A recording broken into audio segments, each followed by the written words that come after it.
오늘 말씀이 골로새서입니다.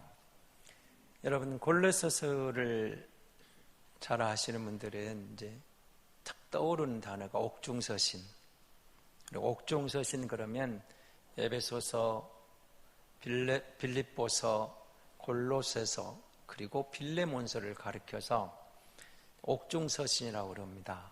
바울이 로마 감옥에 갇혀서 밖에 있는 교회에 보낸 편지, 또 밖에 있는 성도에게 보낸 편지, 그래서 옥중서신이라 그렇게 명명을 합니다.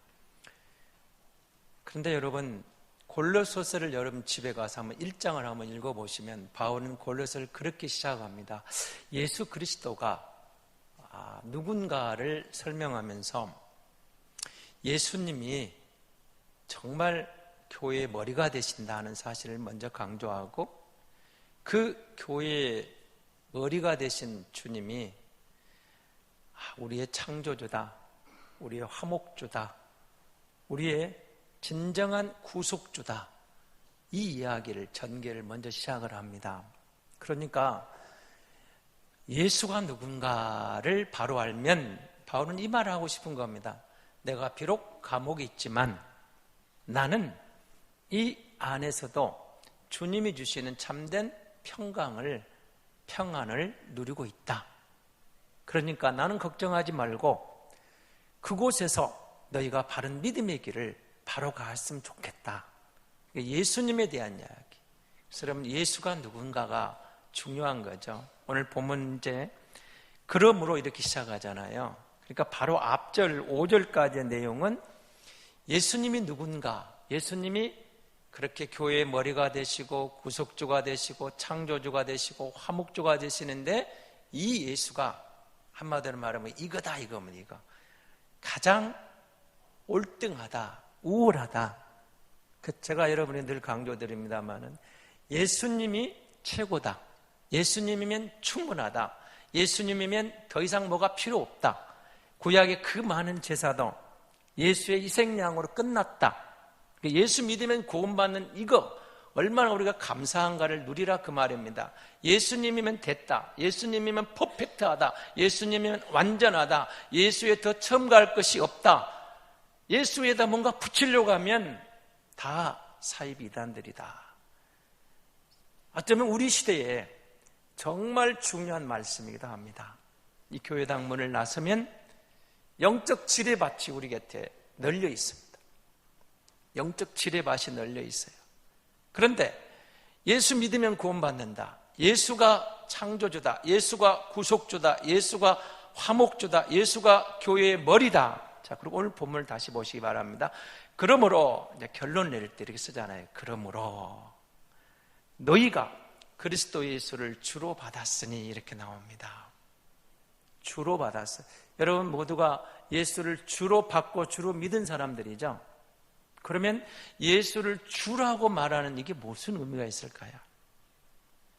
예수가 주입니다, 예수가 주님입니다, 이 말은 예수님이 나의 주인입니다, 나의 주인님입니다, 이런 표현이에요. 근데 여러분에게는 별로 실감이 안 날 것이에요. 내 주인? 예수가 내 주인이라고? 예수가 내 주님이라고? 예수가 나의 주인님이라고? 왜냐하면 여러분은 노예가 아니거든요. 여러분은 종이 아니거든요. 여러분은 자유자거든요. 그러니까 별로 실감이 안 나요. 그러나 이 당시 노예 제도가 있던 그 당시 그 사람들에게 주라는 고백은 어마어마한 의미가 담겨 있는 겁니다. 예수가 주입니다. 이 고백에는 예수님이 주님입니다, 예수님이 주인님입니다, 나는 종입니다, 노예입니다. 다시 말하면 주를 알기 전에는 몰랐는데 예수를 알고 보니까 그가 교회의 머리요, 그가 교회의 주인이요, 그가 창조주요, 화목주요, 구속주요, 예수를 알면 알수록 내가 그 은혜를 입어 그를 내 인생의 주인으로 모시고 사는 것이 최고의 복입니다, 최고의 행복입니다, 이런 고백을 하는 거죠. 예수님이 주인입니다, 이 말 속에는 여러분, 노예는, 종들은 주인이 말하면 절대 복종해요. 여러분, 토를 달 수가 없어요. 우리 식으로 말하면 지금 이 시대에는 이해를 못해요. 인권 문제를 말하고 내 자존심을 말하고 내 의견을 말하고 내 주장을 하고 내 무슨 권리를 말하고 우리는 그렇게 말하잖아요. 그러니까 우리는 이해가 안 되죠. 그러니까 노예들에게는 이 말이 정확하게 다가오는 거예요. 그래서 그 다음 말이 뭐라고 되어 있습니까? 그 안에서 행하라. 주로 받았으면, 주로 믿었으면 예수 믿은 사람들로 말씀 따라 살아가라 이 말이거든요. 그런데 거기에는 예수님이 말씀하시면, 주인님이 말하면 노예는 아무것도 없다니까요. 내 권리를 주장할 수가 없어요. 의의를 달 수가 없어요. 토를 달 수가 없어요. 변명할 수가 없어요. 제 의의를 제기하지도 못해요. 무조건 복종해요. 저와 여러분이 예수를 주로 받았다는 말은 사실은 그런 의미가 있습니다. 예수님이 최고입니다. 예수님이면 충분합니다. 내 생각도 필요 없고 예수님 말씀에 복종하며 사는 것이 내 인생은 행복합니다. 내 인생은 최고입니다. 그게 예수 믿는 성도. 오늘 지금 바울이 말하고 싶은 이 말이거든요. 그리고 그 다음에 뭐로 나오죠? 그 안에서 뿌리를 받고 세움을 받아 교훈을 받은 대로 믿음에 굳게 서서, 그러니까 자, 생각을 해보세요. 그 안에서 행합니다. 그 안에 뿌리를 박읍니다. 세움을 읽습니다. 교훈을 믿음에 굳게 섰어요. 무슨 말이에요? 예수로 충만하고 성령으로 충만해지고 말씀이 우리 마음을 지배하고 내 삶을 다스리고 그렇게 굳게 서서 감사함을 넘치게 하라. 감사함을 넘치게 하라. 사실은 이 설교가 다음 주 설교인데 우리가 새생명 전도잔치이기 때문에 전도 설교를 그때 하기로 하고 초청 설교를 하고 오늘은 이 감사 설교를 먼저 하게 됩니다. 감사를 넘치게 하라. 어떻습니까? 오늘 예배하러 오신 성도 여러분, 여러분 집을 나서면서 감사하는 마음으로 나섰습니까? 즐거운 마음, 기쁜 마음, 감사하는 마음. 아니면 예배하고 있지만 여전히 내 마음에 답답함이 있고 불평할 것도 있고 원망할 것도 있고 뭔가 세상짐을 다 짊어진 사람처럼 마음에 별로 기쁨도 없이 앉아 있습니까? 감사할 수 있다. 근데 여러분, 감사는 감정적인 겁니까? 의지적인 겁니까? 조금 헷갈리려고 그러시죠? 사실은 감사하다는 말은 감정이 담겨 있는데 의지적인 결단입니다. 감정과 의지가 결합돼서 감사하는 마음이 나오게 되어 있거든요. 그래서 여러분, 우리가 감사한다 할 때 이 의지 결단이라는 말을 마태복음 12장 13절을 한번 같이 한번 보겠습니다. 마태복음 12장 13절입니다. 같이 보겠습니다. 이에 그 사람에게 이르시되 손을 내밀라 하시니 그가 내밀매 다른 손과 같이 회복되어 성하더라. 마태복음 12장에 나와 있는 이 말씀은 지금 손 마른 사람을 안식일에 예수님이 만나서 그 손을 고쳐주는 장면입니다. 당시 바리새인 종교 지도자들은 안식일에 병을 고치는 가 지금 시비거리를 찾고 있는데 손이 말랐어요. 그런데 예수님이 그 환자에게 이렇게 말합니다. 내 손을 내밀라 하니까 손을 내밀 수 없는 사람이 손을 내밀려는 뭐가 마음의 의지가 있어야 될 거 아니에요. 손을 내밀었더니 손이 펴진 거예요. 그 손이 회복된 거예요. 그래서 여러분, 감사는 그런 마음인 겁니다. 우리가 하나님을 놓쳐버리니까 여러분 진정한 감사를 잃어버렸어요. 로마서 1장 21절은 그래서 이런 말을 써놨습니다. 바울이 로마서 1장 21절입니다. 같이 봅니다. 하나님을 알되 하나님을 영화롭게도 아니하며 감사하지도 아니하고 오히려 그 생각이 허망하여지며 미련한 마음이 어두워졌나니. 하나님을 알아요. 믿는다 해요. 그런데 하나님께 영광을 돌리지도 않고 감사하지도 않고 미련해져서 마음이 허망해져 감사가 안 나온다는 거예요. 왜 그랬을까요? 우리는 감사할 조건을 찾다 보니까 그 감정이면 감사의 조건을 찾다 보니까 감사할 조건이 안 보였을 때 감사가 안 나오더라는 거예요. 그런데 손 마른 사람을 고쳐주신 주님이 하신 말이 그겁니다. 내 손을 내밀라 했더니 내밀었더니 그 손이 펴진 것처럼 우리가 결단하고 감사했을 때 감사하는 사람들에게 감사가 나오더라는 거예요.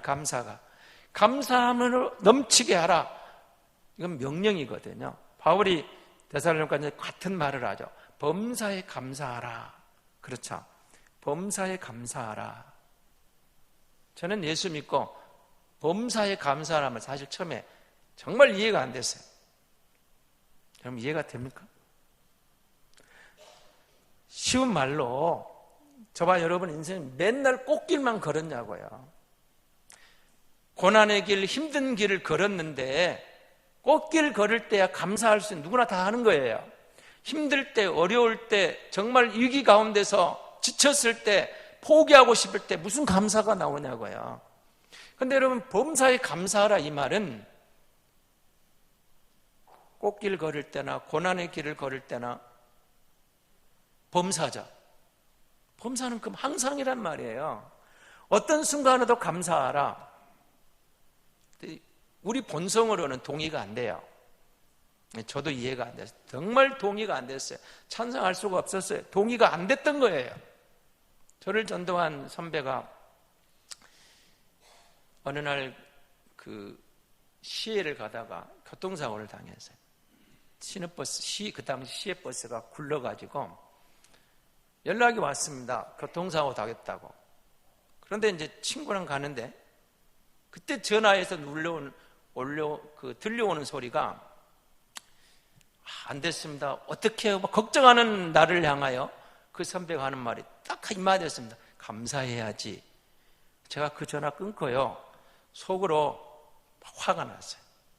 이 교통사고 당했는데 왜 감사를 해야 돼? 여러분 교통사고 당했으면 감사해야 됩니까? 우리 본성에게 물어봅시다. 사람의 본 감정에게 물어봅시다. 사고를 당했어요. 지금 질병이 얻어 터지고 있어요. 어떤 병 진단을 받았어요. 감사가 나옵니까? 나올 수가 없어요. 감정적으로. 우리의 의지로 그게 안 되는 거예요. 그런데 그 선배가 병원에 갔더니 이렇게 말하는 겁니다. 내가 처음에 따졌거든요. 뭐가 감사해, 형? 그랬더니 안 죽어서 감사, 많이 안 다쳐서 감사, 다시 너를 볼 수 있어서 감사. 이러시는 거예요. 근데 그때는 제가 세례받은 지 1년 될 때였거든요. 도저히 이해가 안 됐습니다. 말도 안 되는 소리 하지 마. 고민이 됐어요. 내가 이런 하나님 믿어야 되나? 진짜 정말 그런 고민까지 왔습니다. 그런데 나중에 그 형의 말이 이해가 되더라고요. 감사할 수 있는 마음. 여러분 우리가 손을 내밀라 할 때 순종했더니 그 마른 손이 펴진 것처럼 우리가 불평하고 원망하며 말라붙은 감사의 감정들이, 감사의 의지력들이 말씀에 순종해서 감사의 마음으로 결단하고 감사하면 감사의 손이 펴지더라 그 말입니다. 그래서 그 말씀을 주님이 하시는 거예요. 범사에 감사하라. 우리 본성은 이해가 안 돼요. 말도 안 되는 소리예요. 하나님 우리를 몰라도 너무 모른다고 따지고 싶은 말이죠. 하나님 내 입장이 좀 되어 보십시오. 이런 상황에 감사할 수 있는가? 그럴 때가 왜 없냐고요. 있어요. 저에게도 있었어요. 하나님 입장 좀 바꿔봅시다. 이때 어떻게 감사합니까? 그럴 때가 있어요. 그런데 여러분 우리가 감사할 수 없는 여건에서 감사할 때 찾아오는 게 하나 있어요. 우리 마음이 밝아져요. 다시 여러분에게 한번 여기 일어서 지금 하셔도 돼요. 여러분 마음에 하면 감사할 이유를 말하면 여러분 마음에 밝은 게 나와요. 밝은 게. 감사합니다 하면은 우리 속도 편하고 마음이 밝아져요. 그런데 여러분 마음에 지금 불평하고 원망하고 미운 감정이 여러분 마음에 들어오면 마음이 무거워요. 마음이 답답해져요. 안 그래요? 지금 실험 똑같아요. 감사할 때 우리 마음의 자유와 평안, 기쁨, 뭔가 밝은 게 오지만 불평하고 원망하고 미워하고 저주하면 우리 마음에 뭔가 어두운 게 와요. 어두운 게 밀려와요. 여러분 가정도 정말 감사하면 행복한 가정이 돼요. 감사합니다. 근데 여러분 가정에 들어가서 맨날 불평하고 원망하고 남편 탓, 아내 탓, 자식 탓, 정권 탓, 누구 탓만 하고 불평하고 원망하면 집안에 들어가는 순간 마음이 답답해져요. 어두운 영이 우리를 지배해서 감사가 나오는 게 아니라 어둡고 답답해서 불평과 원망이 가득한 거예요. 가득해요. 감사하는 마음. 여러분 우리 제 사촌 형이 장가를 가가지고 아들을 낳으니까 그때는 좀 이게 그 당시 유행했던 광고였던 뭘 그거 따와가지고 그 책상 앞에다가 아이 사진하고 이렇게 붙여놨습니다. 공부는 못해도 좋다. 건강하게만 자라다오. 딱 붙여놨어요. 근데 여러분 그 말 많이 어디서 들은 것 같죠? 공부는 못해도 좋다. 건강하게만 자라다오. 그렇게 붙여놨는데 초등학생이 됐어요. 초등학생이 돼가지고 시험지를 가져왔는데 70점짜리 가져왔어요. 그러니까 그 말은 다 어디 가버리고 야 이렇게 쉬운 것도 틀렸냐 하면서 막 야단치는데 여러분 공부는 못해도 좋다. 건강하게만 자라다오. 말은 해놓고 막상 공부 조금 못한 것 같으니까 안 되더라는 거야. 안 되더라. 그런데 사실은 공부 좀 못해도 감사할 이유 있죠. 건강하면 감사할 이유가 있어요. 건강하기 때문에 감사하고 내 곁에 있어서 감사할 이유가 많은데 말은 그래. 그렇고 인간이 막상 내 입장이 되면 잘 안 되더라 그 말입니다. 근데 여러분 감사할 게 없다. 감사할 이유가 없다. 아무리 찾아봐도 감사할 게 없다. 그럴까요? 아니요. 감사할 게 정말 많습니다. 햇볕도 감사하고 공기도 감사하고 물 한 모금도 감사하고 오곡백과를 익은 들녘을 바라보며 감사하고 풍성한 과일에 감사하고 감사할 게 많은데 우리는 늘 비교하다 보니까 감사가 없어요. 감사가 없는데 여러분 우리가 매일 숨을 쉴 때 몇 번 정도 쉬는 줄 압니까? 한 23,000번 정도 숨을 쉰다고 그럽니다. 뭘 하죠? 숨을 쉬면서 이산화탄소는 내뿜고 산소는 들이마시겠죠.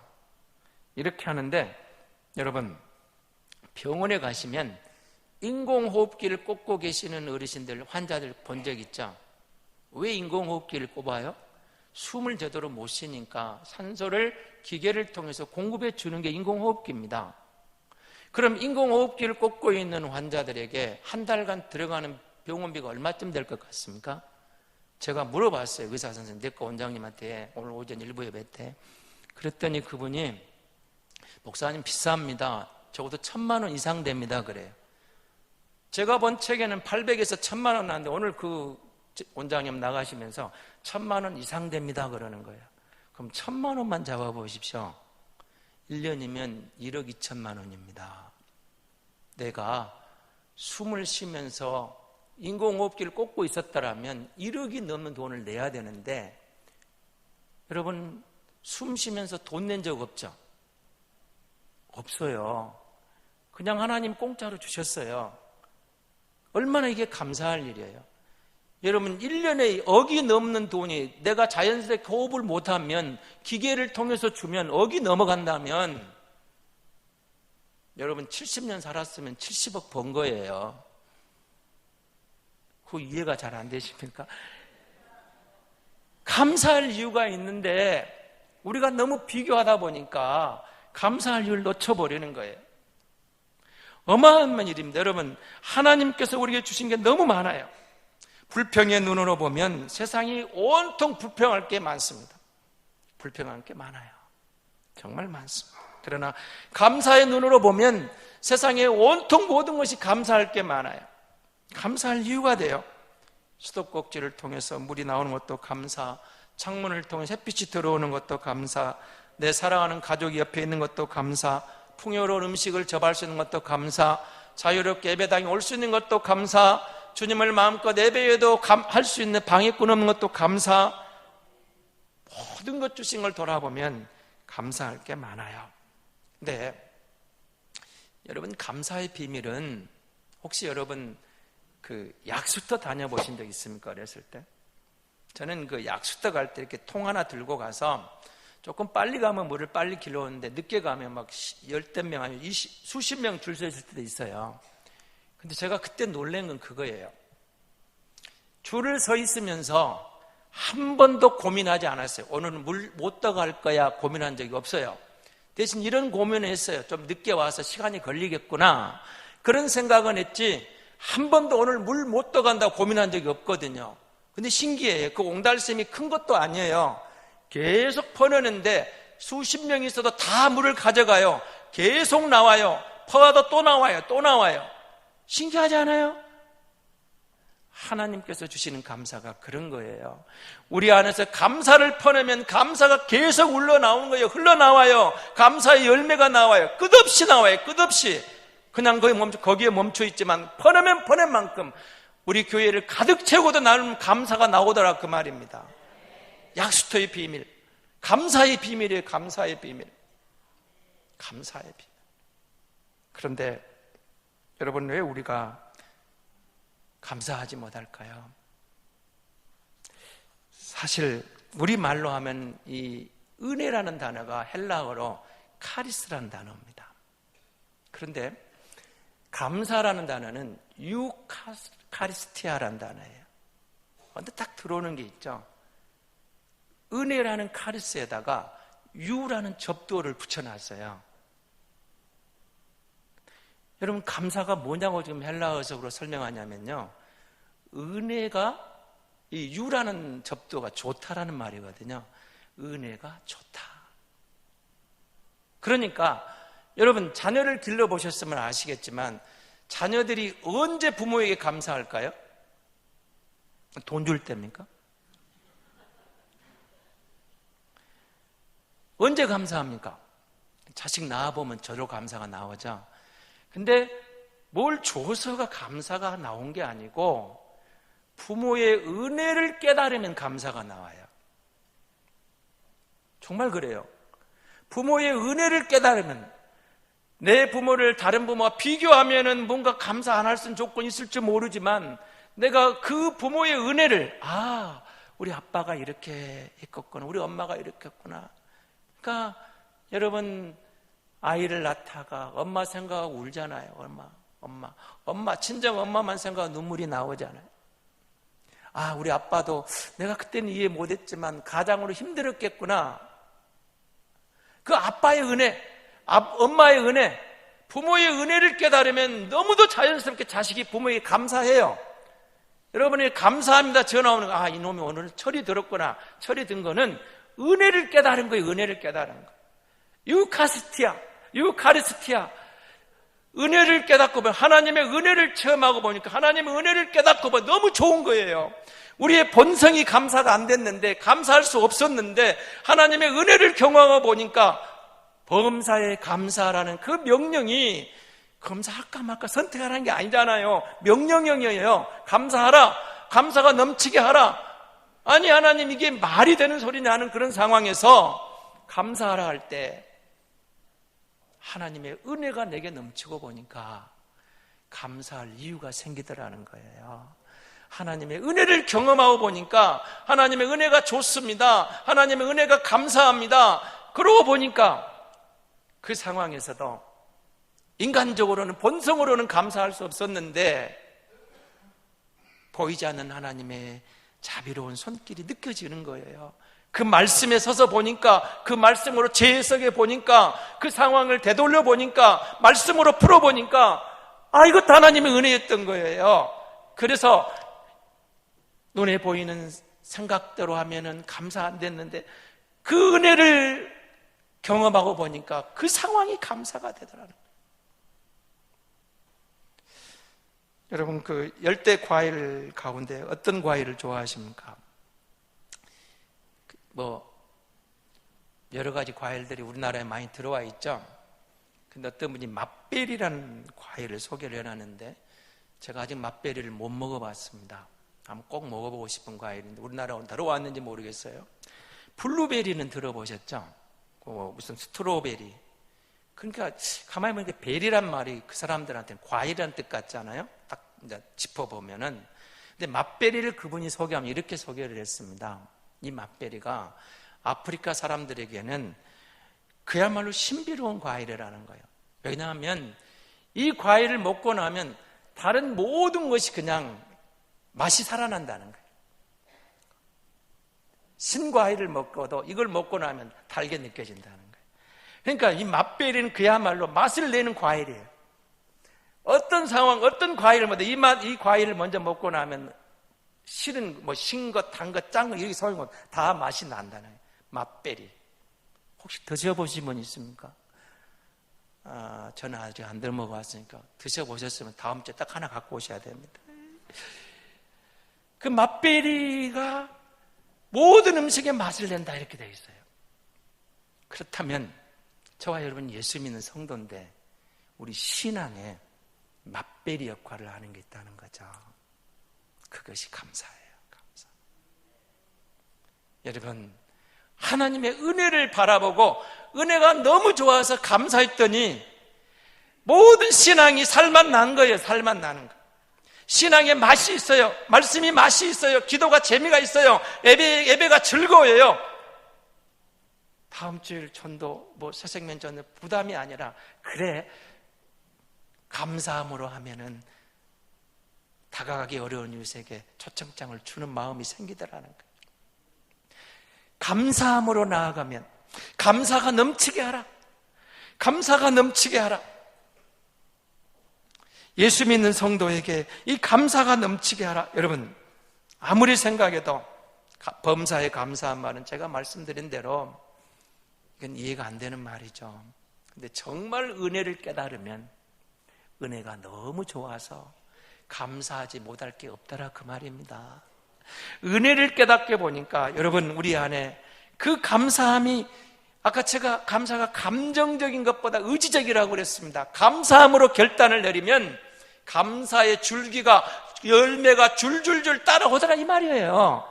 감사한 마음을 드리고 감사하는 말을 하고 감사한 행동을 하고 감사한 물질을 하고 그렇게 결단을 했더니 하나님께서 모든 것들을 기쁘시게 하는 감사의 맛을, 신앙의 맛을 느끼게 해주시더라 그 말입니다. 사랑하는 성도 여러분, 우리는 예수 믿는 성도입니다. 오늘 바울이 그러므로 그랬죠. 너희가 예수를, 그리스도 예수를 주로 받았으니 우리가 주로 받았습니다. 주로 믿었습니다. 나의 주인입니다. 나의 주인님, 나의 구주입니다. 이렇게 고백을 하고 보니까 우리가 예수 믿은 게 얼마나 좋은지, 예수 믿고 신앙을 얼마나 행복한지, 은혜를 경험하고 하면 이보다 더 좋은 게 없어요. 여러분, 바울이 고백한 것처럼 다 뺏어가도 이 은혜를 경험하고 보니까 예수 안에 있는 게 얼마나 행복한지, 다른 건 다 빼앗겨도 예수 안에 있는 건 뺏어가지 못하잖아요. 감옥에 갇혀있지만 바울의 믿음을 뺏어 못 가. 예수 못 뺏어가. 비록 저들을 육에 몸은 가둘 수 있지만 그의 영은 자유롭잖아요. 하나님의 은혜를 경험하고 보니까 비록 감옥이 있지만 나는 행복한 거예요. 나는 자유로운 거예요. 그래서 바울은 거기서 감사하는 거예요. 이게 감사의 비밀이거든요. 감사는 과일 맛베리처럼 정말 진정한 은혜를 경험한 성도의 결단으로 감사하게 되면 우리의 모든 삶이 감사가 넘치고 감사의 열매가 주렁주렁 맺힐 줄로 믿습니다.